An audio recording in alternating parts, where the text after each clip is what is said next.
In this video, I will explain what's a processor, how it works, and what the main features are. The processor is a chip responsible for calculation. It makes all the logical decisions, which are basically all the tasks that your computer does, from the simplest thing as opening a window to the most complex, like completing a 3D animation. For this reason, the processor is known as the brain of the computer. To understand how it works, imagine a scenario. We have a processor, next to it there is a memory RAM, and inputs coming from the output devices like your hard drive, your mouse, your keyboard, and monitor. The mode of communication between them is called the motherboard. It is responsible for linking the processor to all the components of your computer. Processors execute three basic functions: receive input data, process this data, and provide output data.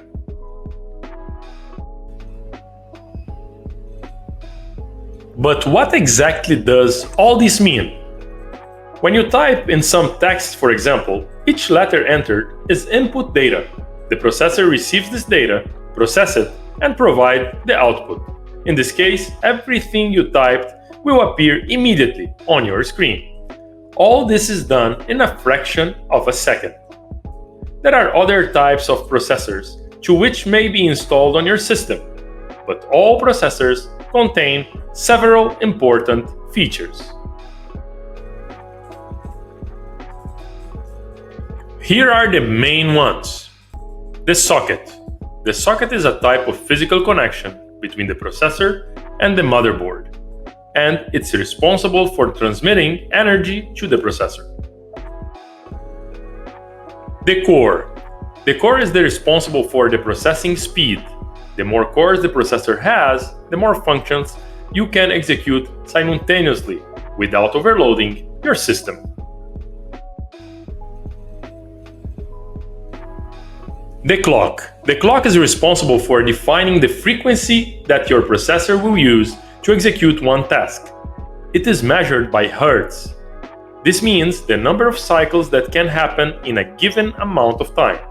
In this case, in seconds.